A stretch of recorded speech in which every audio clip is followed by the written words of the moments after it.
Ça marche? Non, ça marche pas.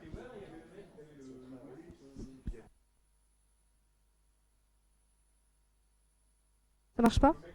Si, ça marche? Ça marche là ou pas? Vous l'entendez? Ah bah c'est bon. Ça serait bien, c'est moins fort que tout à l'heure. Non mais c'est bien, hein, comme ça j'ai pas d'écho.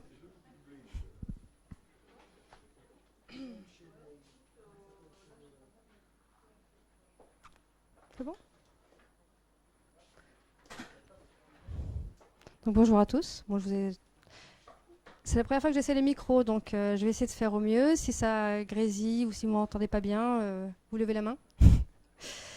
Donc je vous présente aujourd'hui donc le réseau Oudaya. Donc c'est un réseau de compétences en fait IT et management. L'objectif au départ, parce que moi j'ai créé donc cette société, je vais y arriver, au mois de janvier. Donc je me présente rapidement.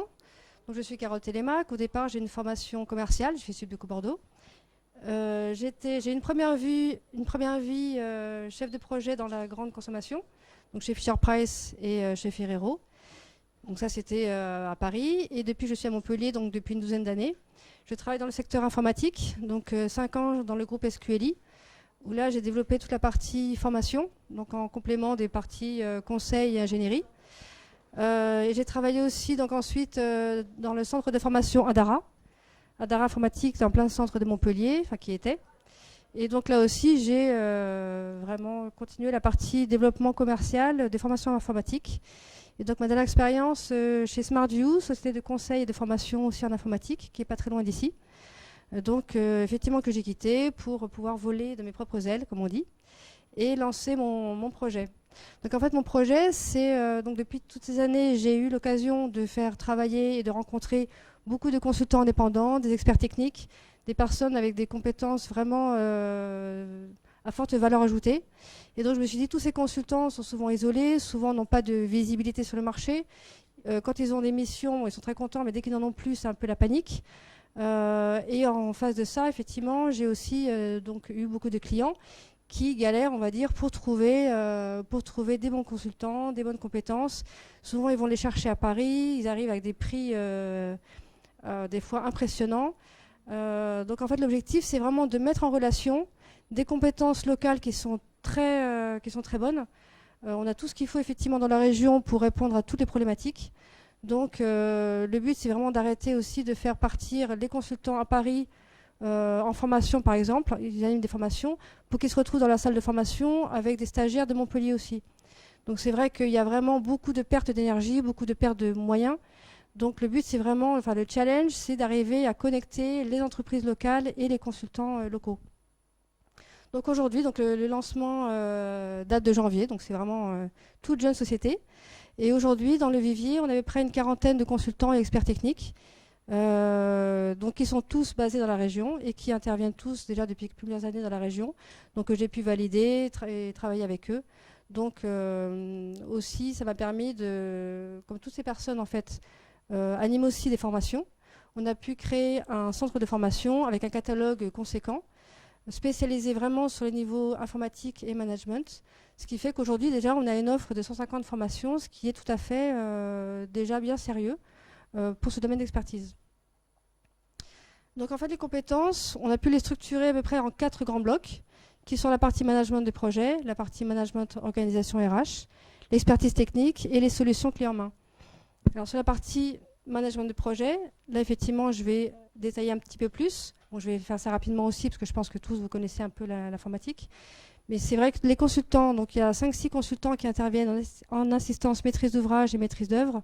Au niveau de la direction informatique, pour tout ce qui est mise en place des schémas directeurs, tout ce qui est études de faisabilité, les benchmarks et choix d'outils. Et ensuite, effectivement, ce qui est très important sur la partie des projets, au cours de la réalisation des projets, encore beaucoup de projets, effectivement, ont des difficultés à voir le jour. C'est toujours un petit peu dans la douleur, effectivement, qu'on arrive aux livraisons. Donc, les consultants sont tous des personnes qui ont travaillé dans des grandes sociétés de services, qui ont effectivement eu des démarches CMMI, des démarches qualité, et qui aident vraiment les entreprises au niveau des métiers et au niveau de la réalisation à faire en sorte que le projet arrive dans les délais et avec la qualité qui était requise au départ, pour une satisfaction voilà, optimale à la fois des métiers et de la réalisation. Bien sûr, les démarches sont toujours très importantes. On a ici Katia Bradke aussi qui fait partie du réseau, qui intervient donc sur le management de projet et la partie agile. Donc il va pouvoir vous en parler un petit peu là maintenant. Et puis peut-être après la présentation, c'est un petit peu de temps, si ça vous intéresse. Elle pourra vous présenter un peu plus l'agilité. Katia, est-ce que je te passe le micro juste maintenant pour parler un petit peu plus de ce que tu fais, comme tu veux. Ok, très bien. Alors je continue dans ma lancée. Donc ensuite sur la partie RH, on a aussi des consultants qui interviennent, qui ne sont pas forcément des profils informatiques, mais des profils autres, qui interviennent vraiment sur la partie management pour aider les équipes, quelles qu'elles soient, équipes informatiques ou équipes métiers, à améliorer leur efficacité. Donc en général, ça part souvent de la direction. Quelle est l'organisation que l'on a mise en place pour arriver effectivement jusqu'au niveau des équipes et des personnes, pour s'assurer que aussi bien l'organisation que la communication est optimisée dans la façon de travailler en mode collaboratif. On se rend compte souvent qu'il y a des tensions qui arrivent, on va dire, entre les personnes, ne sont pas forcément dues aux personnes elles-mêmes. Parfois, c'est un problème d'organisation. Les postes sont mal définis, les périmètres de chacun dans leur fonction est mal défini, ce qui fait que les personnes dans le flou ne savent pas trop ce qu'elles ont à faire, et ça peut générer des tensions, alors qu'en fait, c'est uniquement, si on reprend un petit peu l'organisation des postes un peu en amont, on arrive effectivement à fluidifier des relations de travail. Ça peut être aussi sur la communication interpersonnelle, la communication transverse entre les équipes. Parfois, des équipes peuvent avoir des rôles clients-fournisseurs au sein d'une même entreprise. Et parfois, même ce rôle-là, ils ont du mal à communiquer. Donc, nos consultants interviennent. Là, on a des missions en cours actuellement pour aider différentes directions à communiquer entre elles. Voilà, donc ça paraît des choses évidentes, mais en fait, c'est pas toujours évident. Donc il faut créer effectivement des dynamiques et créer des espaces de rencontre et de communication pour que les gens déjà se connaissent et sachent un peu ce qu'ils font dans l'entreprise. Donc effectivement, sur la partie RH, je me rends compte que même au niveau des DSI, on a de plus en plus de demandes d'accompagnement et de formation management d'équipe ou management RH, beaucoup plus encore que la technique. Avant, j'avoue que les années précédentes, c'était beaucoup d'accompagnement sur la technique. Et là, aujourd'hui, je sens une légère bascule. Il y a toujours de la technique, mais aussi besoin de se recentrer sur l'humain et le travail collaboratif.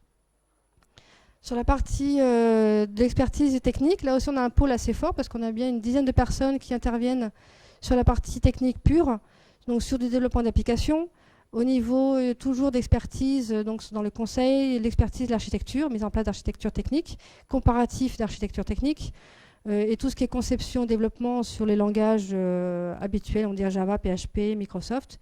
Et aussi dans la partie mobile, on a de plus en plus de demandes effectivement sur le développement d'applications mobiles, quelles que soient les plateformes, donc Android ou iOS. Donc beaucoup de développement et aussi beaucoup de coaching et d'accompagnement d'équipe. Effectivement, souvent, donc, tous ces consultants sont plutôt des seniors. Ils ont capitalisé au moins 4-5 ans d'expérience, ce qui fait que ça leur permet aussi d'encadrer des équipes de développement. Au niveau des portails, on a des compétences fortes sur la partie Liferay, des compétences fortes aussi sur la partie SharePoint. Donc ces deux mondes, effectivement, du portail.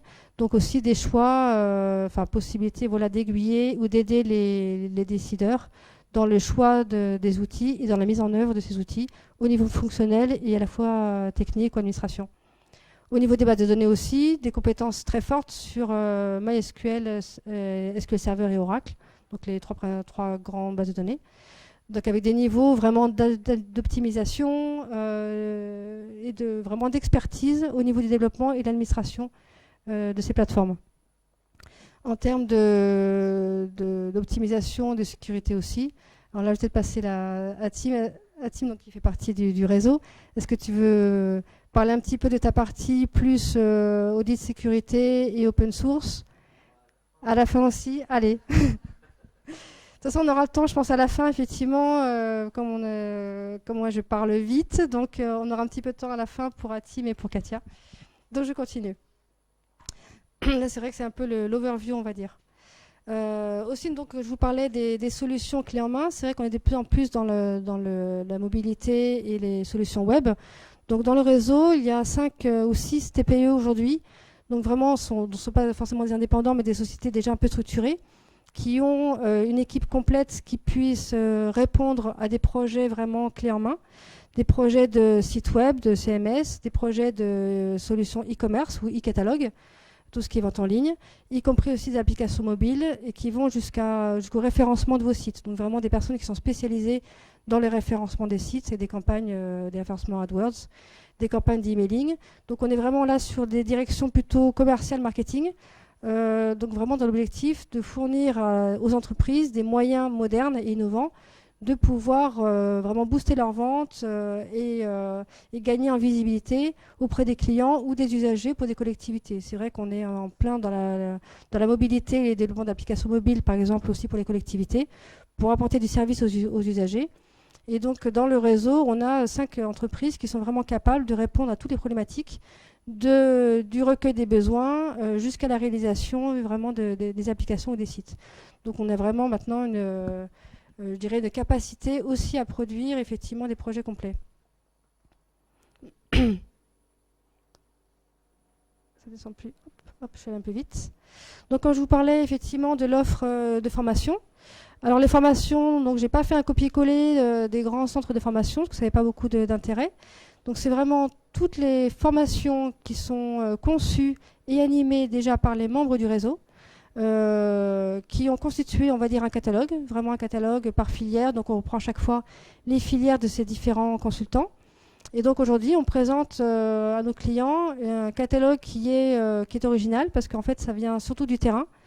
Donc c'est des retours d'expérience, des formations qui sont en appui aussi des projets parce que souvent, en fait, il y a des formations qui sont demandées dans le cadre d'un projet. Donc le formateur peut à la fois accompagner le client dans la réalisation de son projet et aussi l'accompagner en amont ou en aval en termes de formation pour le transfert de compétences.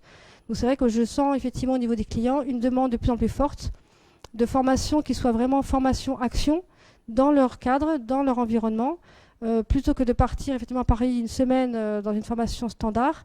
Ils ont de plus en plus besoin d'avoir quelqu'un qui vienne chez eux, qui rentre dans leur environnement et qui répondent à leurs problématiques, les mains dans le cambouis aussi, pour répondre à leurs problématiques qui est tout à fait concrète.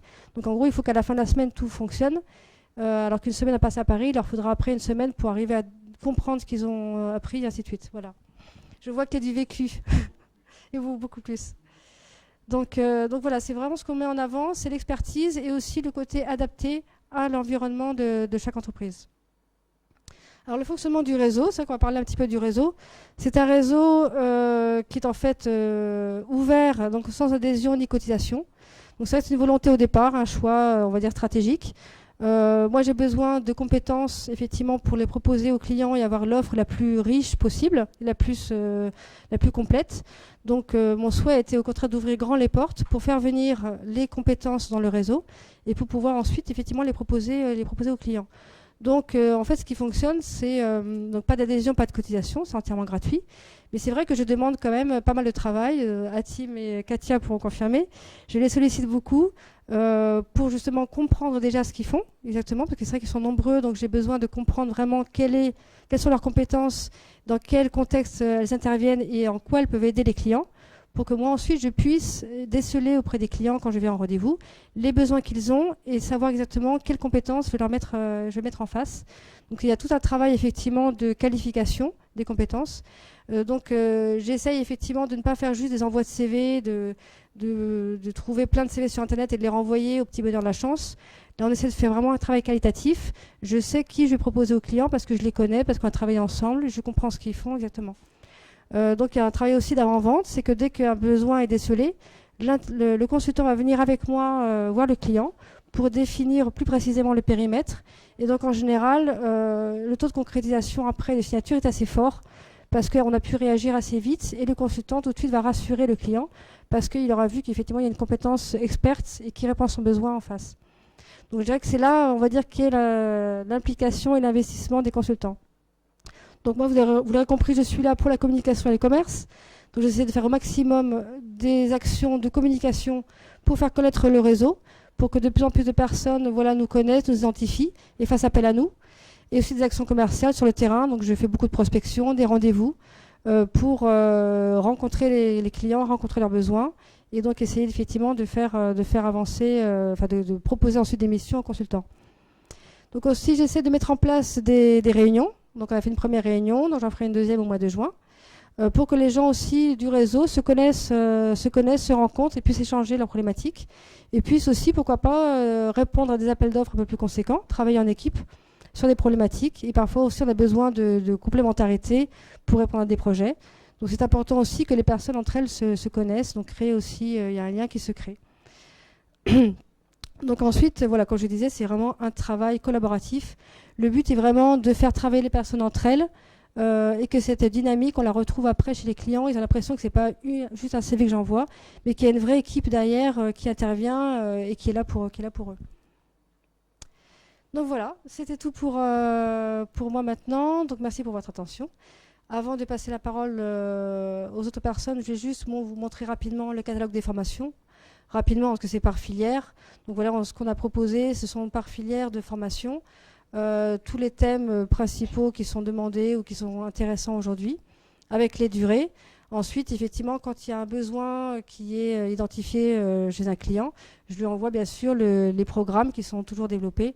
Et donc, je les envoie sur simple demande. Mais pour ne pas alourdir le catalogue, et donc vous le verrez apparaître sur le site web, je ne fais pas apparaître un catalogue de 300 pages avec tous les programmes.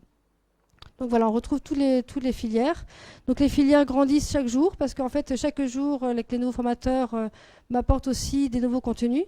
Donc on a un catalogue de formation qui grandit de jour en jour et qui devient vraiment assez complet.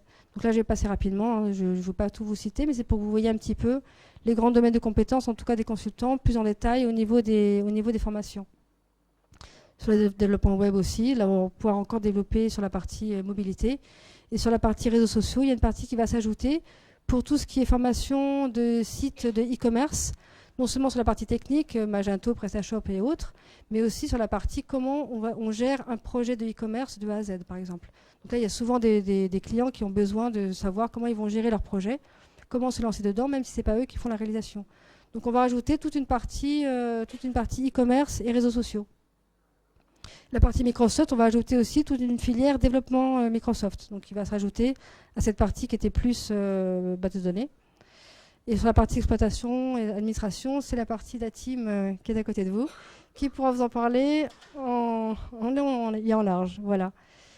Donc, est-ce que vous avez des questions pour cette première présentation? Non. Tout était clair, donc très clair.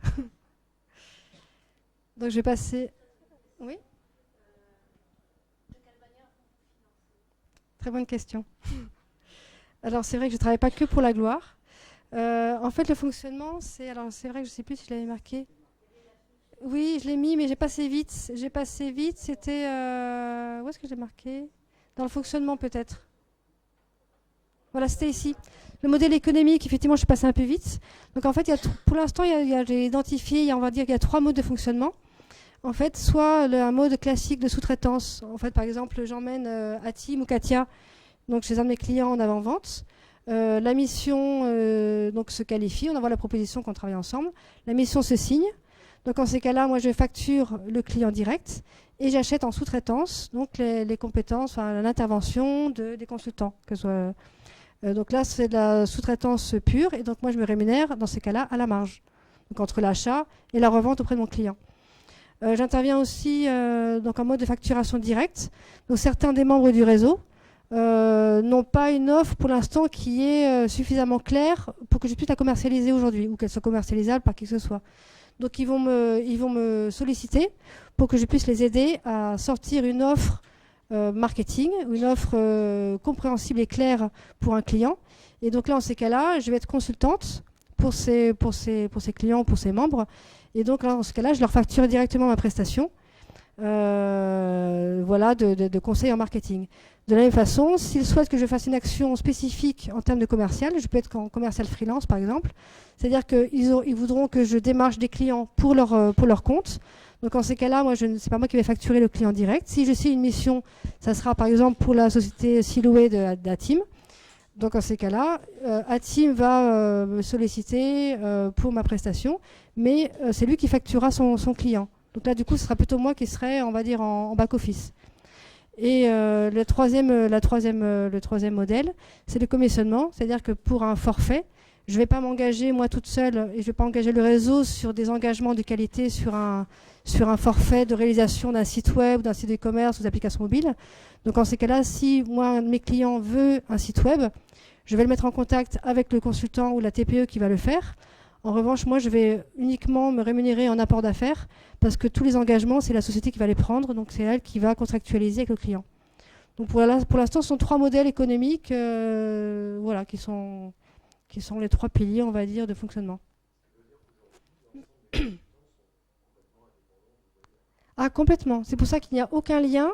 Les seuls liens contractuels se mettent en place au moment de la signature d'une affaire.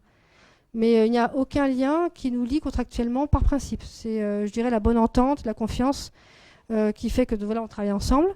Et ensuite, effectivement, chaque affaire déclenche un bon de commande. Là, effectivement, pour le coup, c'est très contractuel, de sous-traitance ou d'intervention.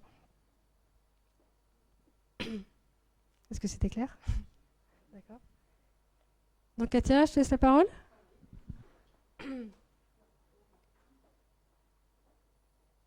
Est-ce que tu veux que je te remette comme tu veux? Non, si tu veux pas de l'agilité. Sinon, je les aide, comme tu veux. Non, mais du coup, je suis partie sur autre chose. Bon, comme tu veux. Sinon, je les aide, tu peux les remettre. Pas de souci, hein, ça marche. Donc, bonjour à tous. Je vais rester là, en fait. Ouais. Donc, l'agilité, juste en quelques mots, pour ceux qui connaissent pas ou pas trop. Qu'est-ce que c'est? Donc, c'est une approche qui a été développée pour la gestion de projets pour le développement logiciel. Donc, on va voir qu'effectivement, ça peut être sa vocation à être intéressant pour bien d'autres contextes, d'autres activités, d'autres projets, et dans des secteurs autres que le développement logiciel. Donc, concrètement, c'est quoi? Il s'agit finalement uniquement de mobiliser l'intelligence collective des collaborateurs. Donc, pour les collaborateurs, ça va jouer sur leur qualité de vie au travail, et également, ça va jouer sur leur motivation et leur autonomie. Au niveau des dirigeants, des managers, ça va également jouer sur leur qualité de vie, dans le sens qu'ils vont changer un petit peu de posture, ils vont plus être sur une posture, ils sont responsables du travail de l'équipe, et parfois obligés un peu de les tirer et de porter sur leurs épaules la pression, mais ils vont être plutôt sur une posture beaucoup plus confortable et créatrice de valeur, de guidance et de hauteur de vue, qui vont apporter à l'équipe pour lui permettre d'aller vers les objectifs stratégiques que s'est fixé l'entreprise. Et ça va également jouer sur la performance de l'entreprise de façon assez mécanique, puisque vous avez des salariés qui sont plus heureux d'être au travail. Donc déjà, ça réduit tous les phénomènes de retrait, de présentéisme, d'absentéisme, etc. Et au-delà de ça, ça joue vraiment sur la motivation des salariés. Et ça leur permet, comme ils ont une meilleure compréhension de ce pourquoi ils travaillent, ils mobilisent vraiment leur intelligence individuelle et collective au service des objectifs de l'entreprise. Le deuxième élément d'action assez mécanique, c'est que comme il y a beaucoup plus de communication au sein de l'entreprise, entre les différents services, etc., vous allez avoir une meilleure cohésion, voilà, une performance accrue. Et on va retrouver également cette communication beaucoup plus forte avec une proximité beaucoup plus forte au niveau entre l'entreprise et ses clients ou l'entreprise et ses partenaires. Du coup, il y a vraiment une synergie vertueuse qui se fait au service de la performance, avec également, c'est un levier assez intéressant d'innovation. Donc innovation au sens large, hein, je ne parle pas d'innovation technologique comme on l'entend souvent, mais plutôt d'innovation qui peut être de l'innovation processus, de l'innovation marketing, etc. Puisque vos salariés sont beaucoup plus en proximité de vos clients, il y a une richesse collaborative plus forte, ils les comprennent mieux, et puis comme ils sont plus motivés, plus heureux au travail, voilà, c'est un cercle vertueux, c'est une dynamique assez globale. Voilà ce que je pouvais dire en quelques mots sur l'agilité. Si vous avez des questions, n'hésitez pas, on pourra en discuter plus avant si vous le souhaitez. Atim, est-ce que je te passe le relais? Ah, il y a des questions. Marie-Françoise.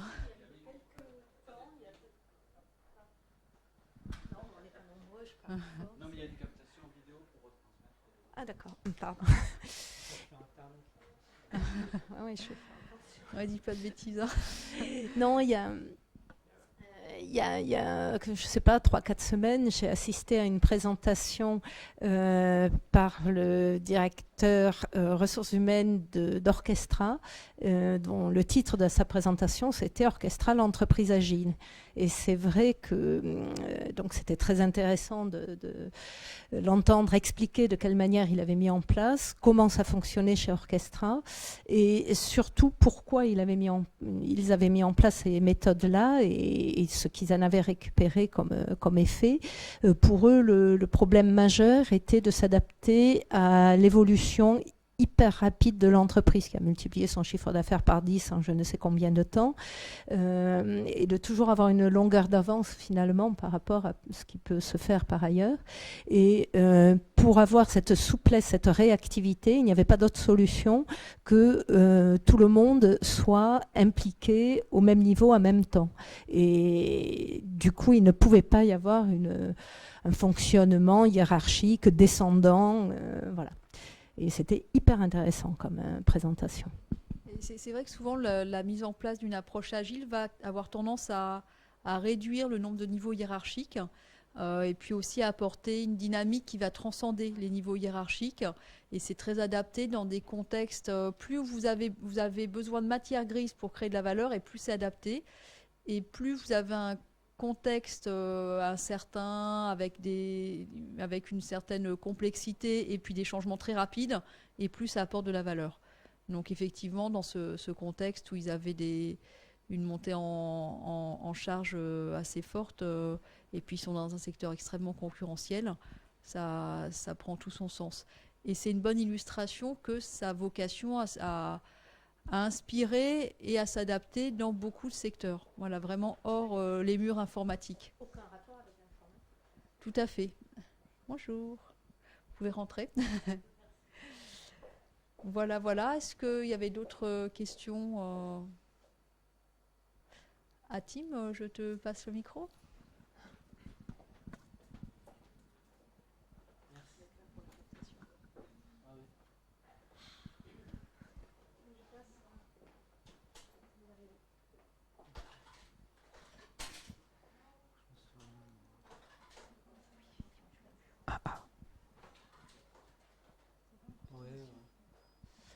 Donc, je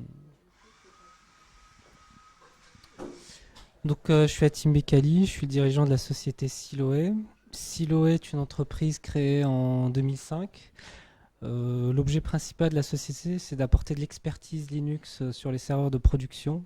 C'est vraiment très particulier aux entreprises. Donc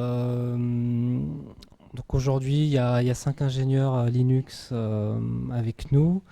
La plupart en moyenne entre 8 et 12 ans d'expérience. Voilà. Au vu des prestations en fait, qu'on réalise, on s'attache à garder cette expertise-là pour pouvoir fournir la qualité de service souhaitée. Alors qu'est-ce qu'on fait à Siloé? On a 2 activités. On a une première activité service. C'est tout ce qui concerne l'audit des serveurs de production, l'audit des performances des serveurs, de la sécurité, des tests de charge applicatifs, et donc préconiser une amélioration des systèmes d'information au vu de l'évolution souhaitée de ce système d'information par rapport aux objectifs de l'entreprise. On a donc après tout un cycle évidemment de formation par rapport à toutes les technos qu'on utilise. Initialement on faisait pas de formation, mais en fait c'était une demande de mes collaborateurs en fait, qui sont des passionnés de Linux et qui avaient envie d'avoir une tribune, un micro et de former des gens. Donc on s'est lancé là-dedans, on a structuré une offre et du coup voilà, une partie de toutes les formations qu'on fournit. Donc il y a le catalogue qui est chez Odaya aussi. Voilà. L'autre activité en fait qui est venue tout naturellement à partir de la première, c'est l'hébergement. C'est-à-dire que les clients chez qui on intervenait pour améliorer leur serveur de production nous ont sollicité pour les héberger. Donc c'est principalement des éditeurs de logiciels ou certaines institutions gouvernementales à l'étranger ou des comités de communes, disons des collectivités françaises donc qui ont des besoins très poussés au niveau de tout ce qui est qualité de service, disons qualité de disponibilité. Donc on a dû quasiment sur tous les systèmes mettre du load balancing, du failover, du clustering, des systèmes de reprise d'activité, etc., etc. Et tout dernièrement, disons depuis 2 ans, on s'est lancé aussi, on a monté notre propre infra cloud 100% à base de Linux, d'outils libres. Initialement pour répondre à des demandes de quelques clients, puis finalement ça nous amusait, et puis on s'est lancé là-dedans. Bon, à côté de ça, on a développé plein d'outils en fait. Bon, je vais juste parler de la supervision monitoring. C'est que bon, on a quelques clients qui font du commerce en ligne, qui font en gros entre 50 et 360 millions d'euros de chiffre d'affaires.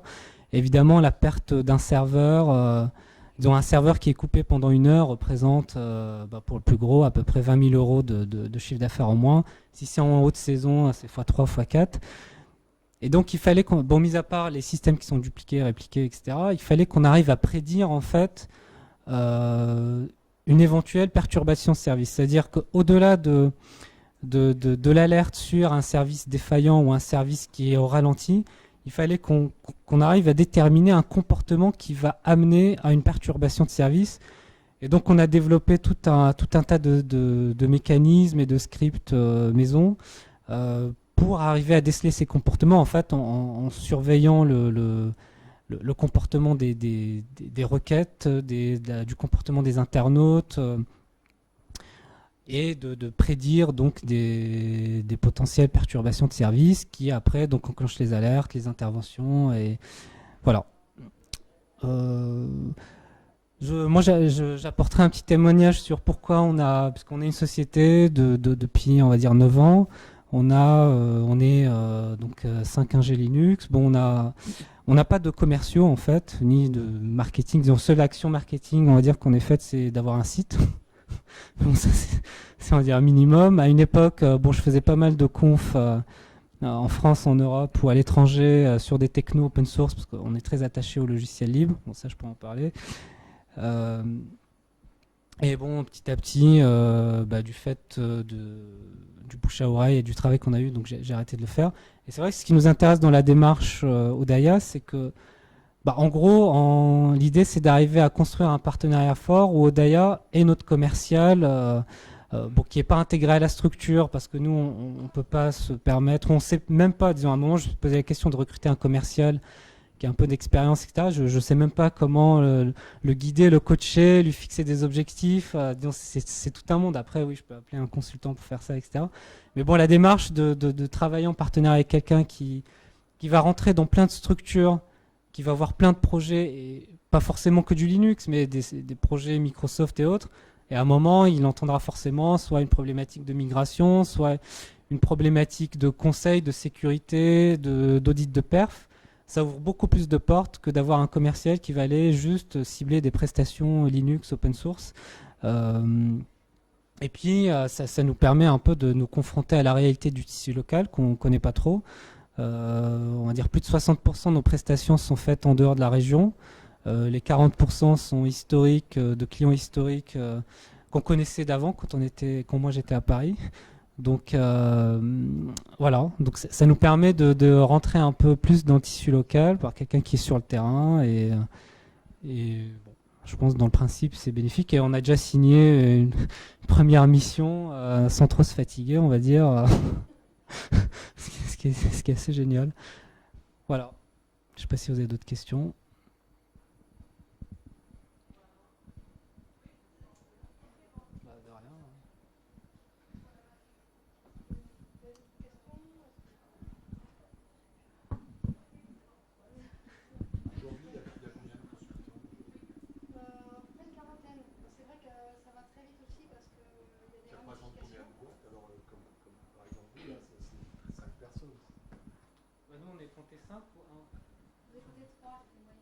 Ah oui, ok.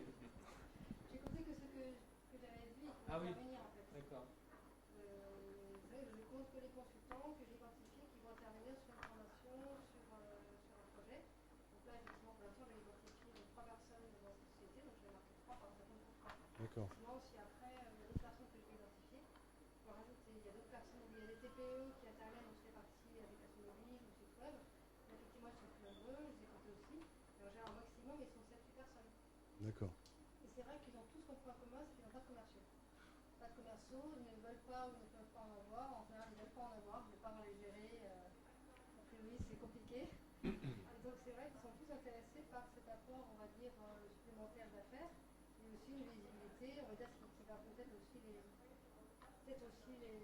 bousculer un petit peu dans leur routine, on va dire, parce que c'est ce qu'ils disaient effectivement aussi. Là, effectivement, de créer des événements, on essaie de faire bouger un petit peu le réseau, la visibilité. Et c'est vrai que je pense qu'il y a énormément de choses à faire dans la région, et je pense qu'on ne fera pas trop toutes les compétences, tous les dynamismes pour faire bouger les choses. Et maintenant, du côté vente, Odaya, quels sont vos canaux de commercialisation? Comment vous faites? Vous avez des vendeurs? Vous avez des... Non, pour l'instant, je suis toute seule. Ouais. Mais c'est vrai que bon, c'est mon domaine au départ, donc j'ai bien comme ça fait 10 ans que je travaille dans le secteur, j'ai quand même un portefeuille de clients. Et puis je l'enrichis chaque jour à travailler D'accord. travail de prospection, c'est un mode classique de commerce à terrain. Ok.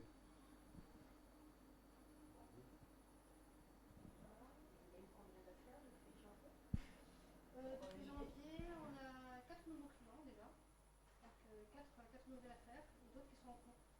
Donc je n'ai pas cité, mais là on travaille avec on va dire Canin, on travaille avec Léon Technologies sur la partie application mobile, on travaille aussi avec Pôle emploi, effectivement sur des profils qui ont besoin effectivement de monter en compétences. Donc en termes de formation, il y a un partenariat qui se met en place avec Pôle emploi pour former les chercheurs d'emploi qui veulent effectivement, voilà, par exemple, c'était pour une formation iOS. Donc, il y a un partenariat qui se met en place avec eux. Je cite aussi une personne de il y a tellement de clients que j'ai oublié. Il y en a un quatrième.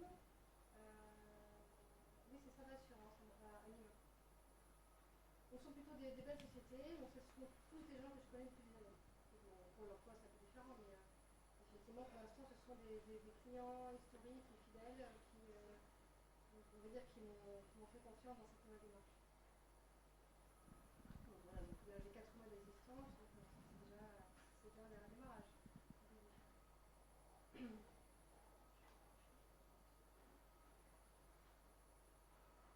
Micro? J'ai un de mes clients qui cherche un consultant. Voilà, c'est une demande très claire. Si, dans le micro. Oui, j'ai un de mes clients qui cherche un consultant qui a une compétence très précise, puisqu'il faut à la fois quelqu'un qui connaît SAP, Business Object, et sur la partie finance. Je n'ai pas trouvé pour le moment.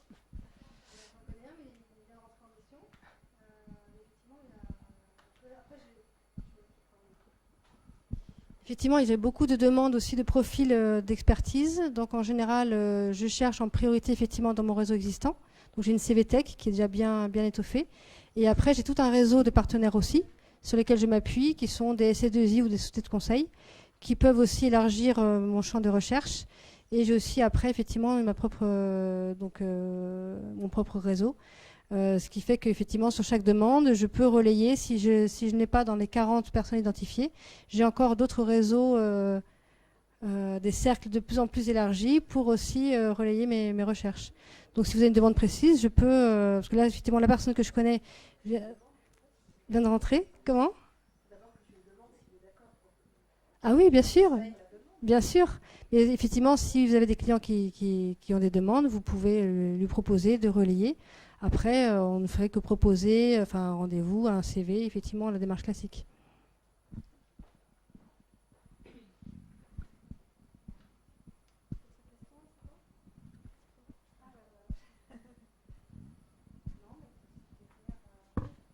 On a un petit café, une petite viennoiserie qui en a fait dans le sens. Et puis on peut échanger un petit peu. Merci à vous. Merci beaucoup.